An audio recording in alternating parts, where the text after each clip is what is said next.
Hello, what is up? Today I am going to be talking to you about a game called Flight 74 that I played on the Oculus Quest 2.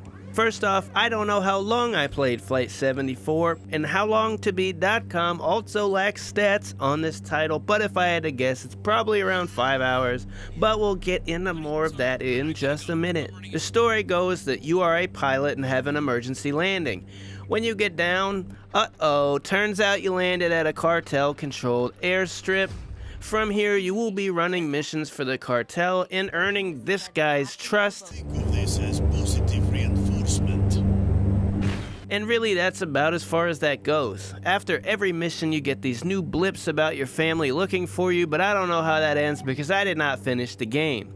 That being said, let me start off with the good parts. The aircraft in this game controls better than I expected. It doesn't feel like a lightweight arcade-style flight sim. It actually feels a bit chonky, which is good. It lends itself more to a bit of realism. For the first half of the game, you're pretty much just taking off and flying to certain points and occasionally dropping a bomb or two, but for the most part, you will get enjoyment out of this just from vibing in the skies. Now, let me preface this by saying this is a port from the Rift and is technically an App Lab game as far as the Quest is concerned, so some jank can be expected, but I had 3 missions in a row get stuck in a loop. I would finish, it would just restart. That almost made me quit. As much as I love flying in VR, I can only play the same mission so many times. Then the thing that really made me put down the game is when these motherfuckers came into the picture. They're giant, right? Shouldn't be too hard to shoot, right? But look at this fucking windshield, okay? You have to wait until the drones are directly overhead or directly to your left or right, because if you stick your gun too far above the windshield, you drop it and good luck reaching under your seat or wherever it fell and flying and not missing any drones all at the same time.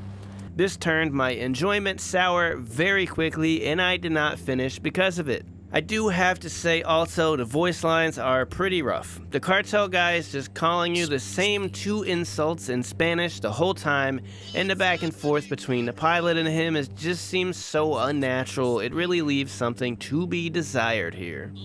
Great. More flying through buildings.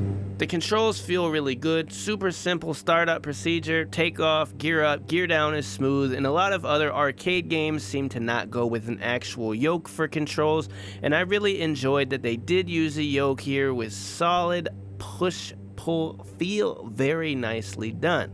The graphics are not too good at all, but I don't fault them for it. In VR, I'm much more concerned with having fun with the game mechanics than I am about graphics.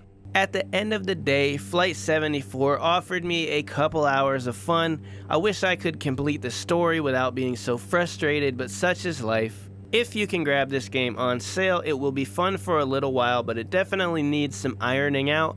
I'm not sure if they're actively working on any of what I mentioned or what, but I guess we will see in the future. Thanks for watching, and if you have any questions, input, or have a specific game you want to see me cover, please let me know down in the comments. Check my page out for more VR reviews and shorts content. Thanks again, and I hope to see you next time. You have proved yourself to the cartel, and I will keep my word.